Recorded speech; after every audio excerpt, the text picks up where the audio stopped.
At a family gathering, they called me a selfish egoist and threw cake in my face, all because I refused to hand over my $300,000 apartment to my golden child sister. I wiped off the frosting and did something none of them saw coming. Imagine spending a decade of your life grinding, sacrificing every single thing for a dream, only for your own family to demand you give it away, and then, when you refuse, they throw a cake in your face. That moment, frosting dripping down my face, was when I finally understood, some family will literally ask you to set yourself on fire to keep them warm. For years, I was Hannah Mitchell, 30 years old, single, and the poster child for responsibility. You know, work hard, save money, be an adult. I lived by that mantra, logging 60-hour weeks at my accounting firm, saying no to vacations, brown bagging lunches while my friends were Instagramming from Bali. Every extra dollar went into my savings. I scraped and saved religiously since I was 22, and when my grandmother passed away and left me a modest inheritance, it was the final push I needed. 2 weeks ago, I bought my dream apartment, outright. No mortgage, no debt. Mine. All mine. It's a 2-bedroom place, just 10 minutes from work, in a neighborhood that's definitely on the rise. The previous owners had questionable taste in wallpaper, and the kitchen needed an overhaul, but I didn't care. I was going to do the renovations myself, armed with YouTube tutorials and a can-do attitude. I was actually in the middle of wrestling with some truly hideous floral wallpaper when my phone rang. It was my mom. "Hannah, dear, I need you to come over next Saturday for a family meeting," she said, her voice laced with that fake casualness that immediately put me on high alert. "You know the one." "Family meeting? What's going on?" I asked, scraper poised mid-peel. "Oh, it's a surprise. Just make sure you're here by 4 o'clock and bring one of those chocolate cakes from that bakery near your new place." I pressed her, "Mom, seriously, what is this about?" My suspicion was already through the roof. "Just a little family gathering. Your sister will be there with Kevin. And I've invited your aunts and uncles and cousins, too." My eyebrows shot up. The whole extended family for a little gathering? "Mom, it's a secret, Hannah. A surprise. Just be here, okay?" And then she hung up. I just shrugged, went back to my wallpaper. Whatever drama she was cooking up, it would have to wait. I had a home to fix. My sister, Lily, is 3 years younger than me, 27, and has been dating Kevin for about 4 years. They live in a rented apartment downtown. Lily? She's always had an easier go of things. She was the cheerleader, I was on the debate team. She dropped out of college to find herself, I worked my butt off for my accounting degree. And somehow, my parents never seemed to mind. Growing up, it was always Lily this, Lily that. Dance recitals? They went to hers. High school graduation? Massive party for Lily. My college graduation? Dinner at Olive Garden. My 16th birthday? A used bike. Lily's 16th? A brand new car. When I dared to ask why, their answer was always, Lily needs more help getting around to her social activities. As if my debate tournaments and library volunteering didn't count. But I never made a scene. I just worked harder, saved more, and silently vowed to prove I could take care of myself. The week flew by. I got all that atrocious wallpaper down and started priming the walls. The sense of accomplishment was incredible, worth every blister on my hands. Saturday arrived, and I finished painting the living room before heading to my parents' house. I picked up the chocolate cake with buttercream frosting, Mom's favorite, of course. Driving to my childhood home, I still couldn't shake this weird feeling. Their house is a 2-story colonial that my grandmother left to Lily and me. We let our parents continue living there, of course. It never even occurred to me to do otherwise. The driveway was packed, Uncle Steve's truck and Karen's minivan, my cousin Derek's motorcycle. This was definitely a full family affair. I took a deep breath, grabbed the cake, and headed inside. "Hannah's here." Mom called out, giving me a quick hug and snatching the cake. Perfect timing. "We're just about to sit down." I looked around. Lily and Kevin were on the couch, hands intertwined, whispering. Dad was with Uncle Steve. Everyone else was already heading to the dining room. "What's going on?" I asked Lily. She just smiled, that mysterious, knowing smile that made my stomach knot. "You'll see." Great. The dining room table was set with Mom's good china, the set that only comes out for Thanksgiving and Christmas. Whatever this surprise was, it was clearly a big deal. I sat next to Cousin Derek, who looked just as bewildered as I felt. "Do you know what this is about?" I whispered. He shook his head. "No clue." Your mom just called us all here for some big news. Food was passed around, pot roast, mashed potatoes, green beans, and my chocolate cake sitting smugly in the center of the table. Everyone made polite small talk, carefully sidestepping the massive elephant in the room. Finally, after everyone had filled their plates, Mom stood up, tapping her glass with a spoon. I want to thank you all for coming today, she beamed, her gaze sweeping over everyone, then lingering on Lily. We have some wonderful news to share with you all. Our dear Lily is pregnant, she announced. The room erupted in cheers. Lily blushed, Kevin wrapped an arm around her. And they're getting engaged. Mom continued. Wedding plans will follow soon. I clapped along, genuinely happy for my sister, despite everything. Congratulations, Lily, I said, smiling across the table. But Mom wasn't finished.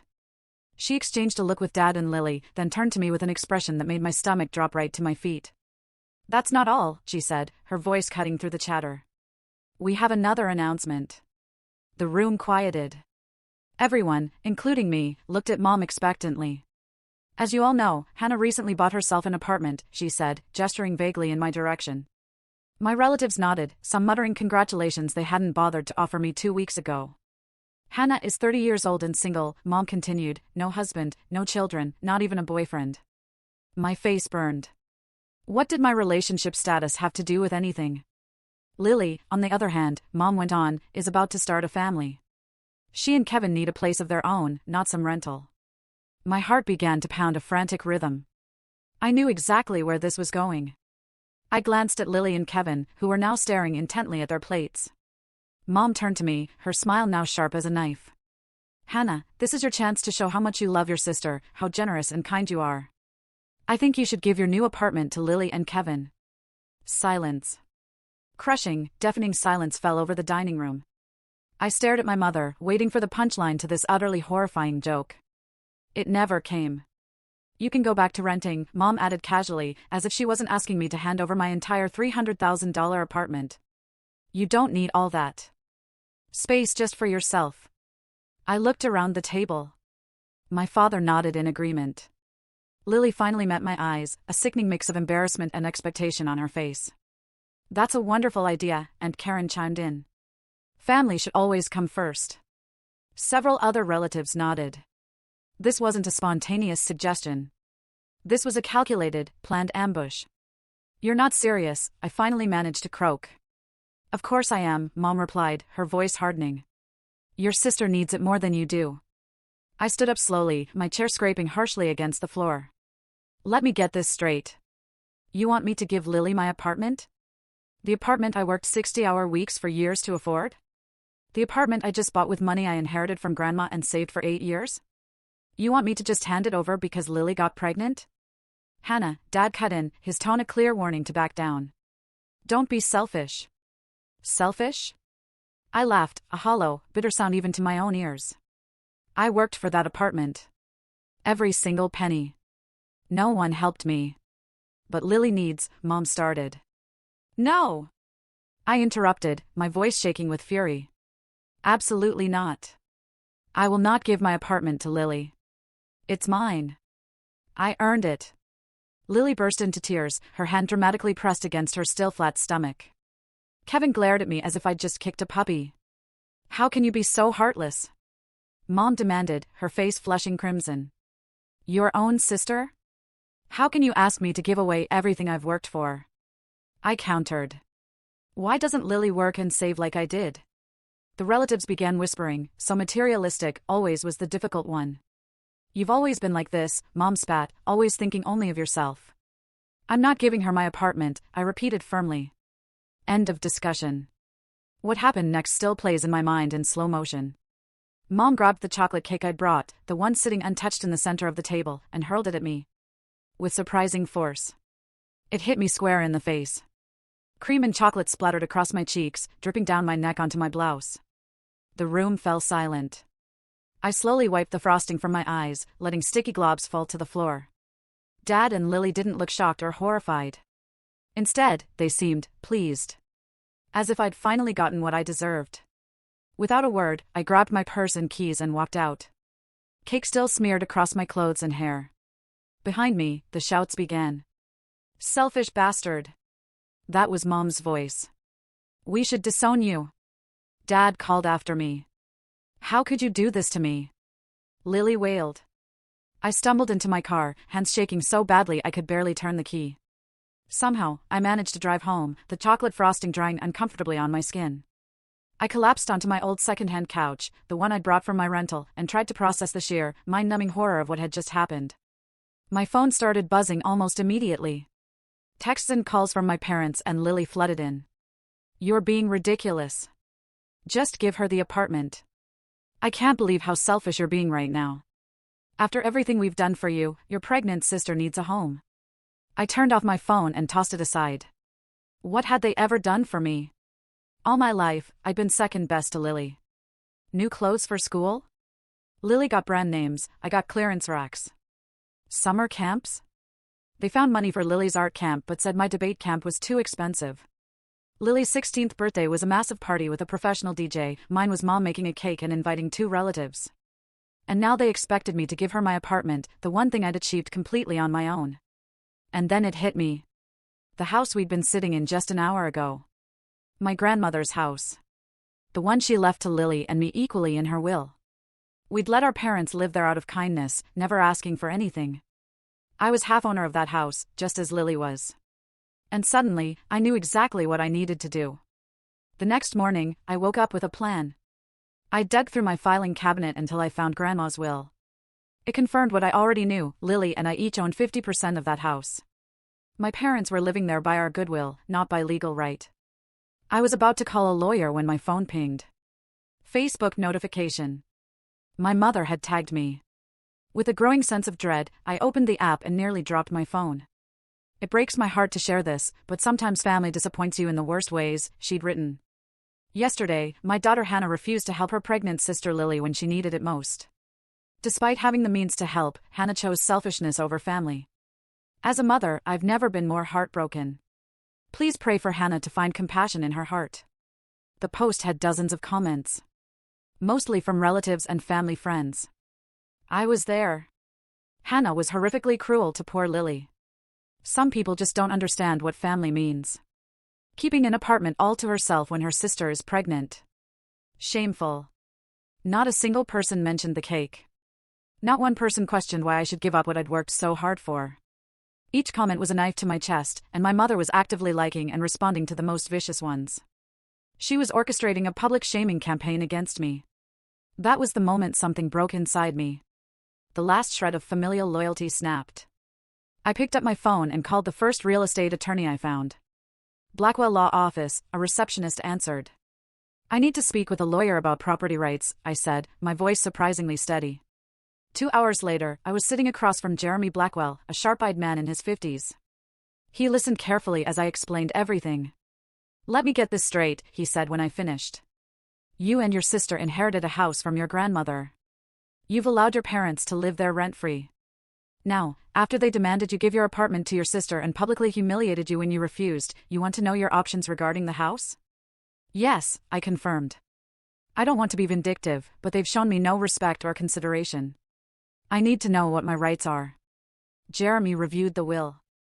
It's clear-cut. You and your sister each own 50% of the property. You can, at any time, request that the house be sold and the proceeds split. What's the process? I asked. I'll draft a formal notice stating your intention to sell your half.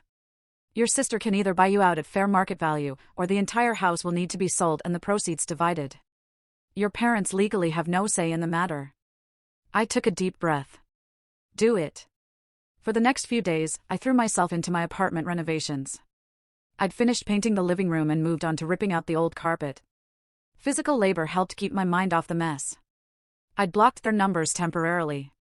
I needed space to think clearly, away from their constant harassment. 5 days after my meeting with Jeremy, my doorbell rang. Through the peephole, I saw my parents, Lily, and Kevin.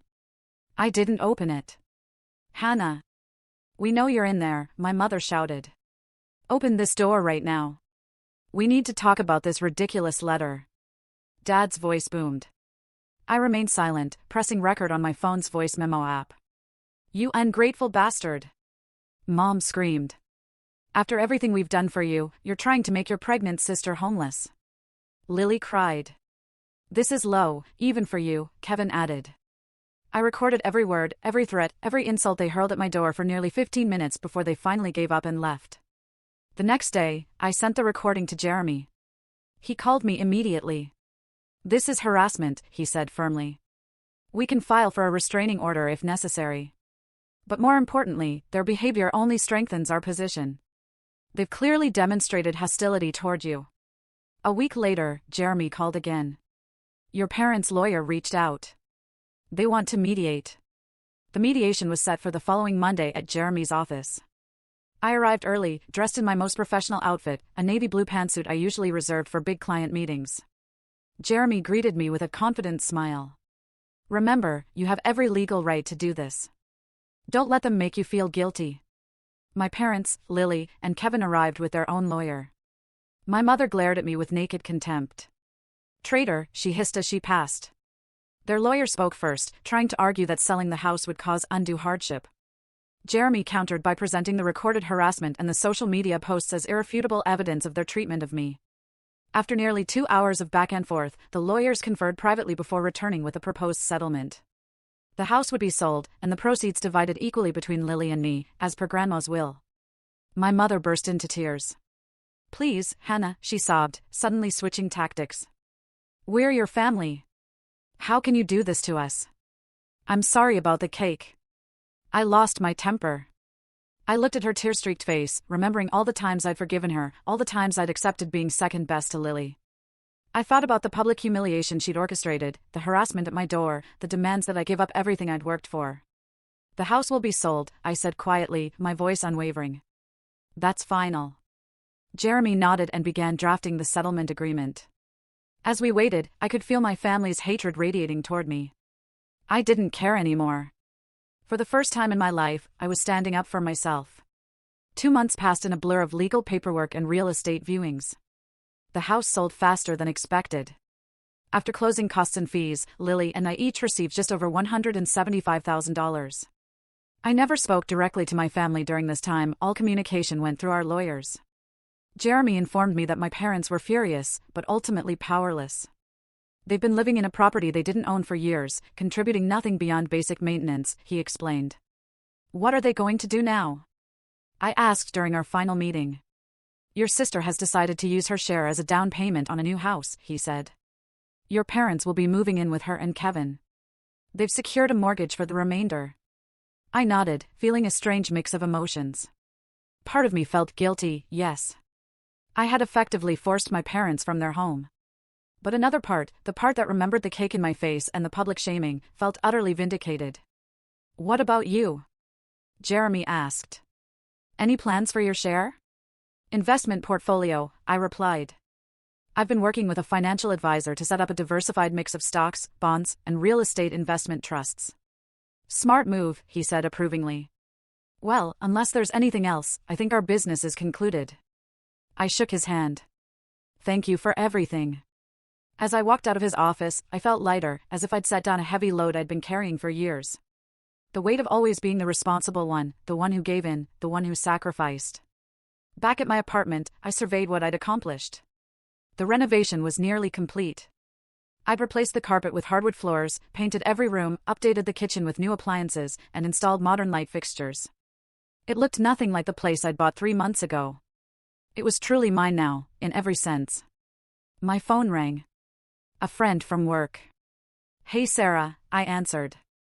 Hannah, how are you doing? She sounded concerned. We talked briefly about the family drama when I'd shown up to work with red eyes after the cake incident. I'm okay, I said, and as I said it, I realized it was true. The house sale is final. The money's in my account. And your family? I sighed. That part's still a mess. I haven't spoken to any of them. I hear things through mutual friends, though. What kind of things? Lily's wedding was last month. Small ceremony, just close family. I paused. I wasn't invited, obviously. I'm sorry, Hannah. Don't be. I wouldn't have gone anyway. I meant it. She's due to give birth next week. Apparently, a boy. And you're really okay with all of this? Not seeing your nephew? I thought about it for a moment. He'll grow up thinking I'm the villain in some family drama. They'll tell him his awful Aunt Hannah wouldn't give them her apartment and made them sell their house. They won't mention how they treated me my entire life. Sarah was quiet for a moment. Families are complicated. That's putting it mildly, I laughed, without humor. The thing is, Sarah, I don't think they ever really saw me as family. I was just useful. Someone to sacrifice when needed. Do you think you'll ever reconcile? Not unless they acknowledge what they did and genuinely apologize. I knew it would never happen. My parents had spent their entire lives favoring Lily.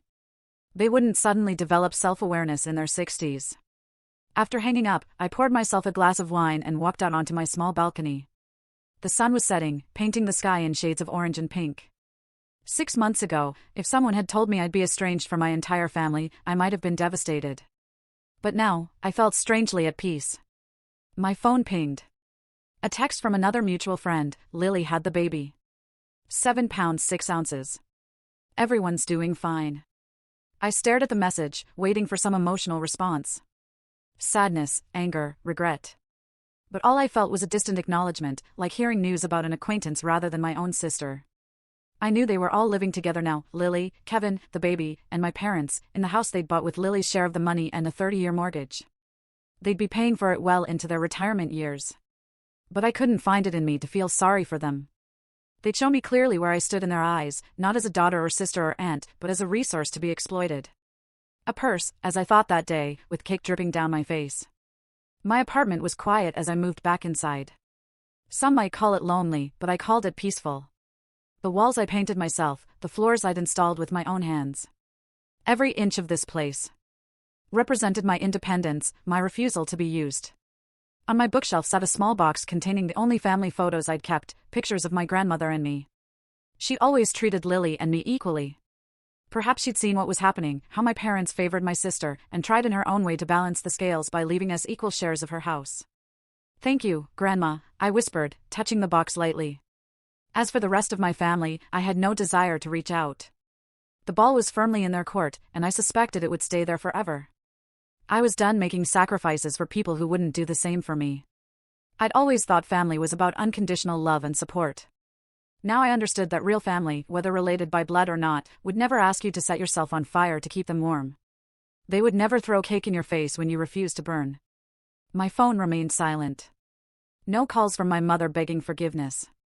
No texts from my father acknowledging his favoritism. No message from Lily thanking me for the years I'd spent in her shadow, never complaining. And that was fine. I had my apartment, my investments, my career, and friends who actually cared about me.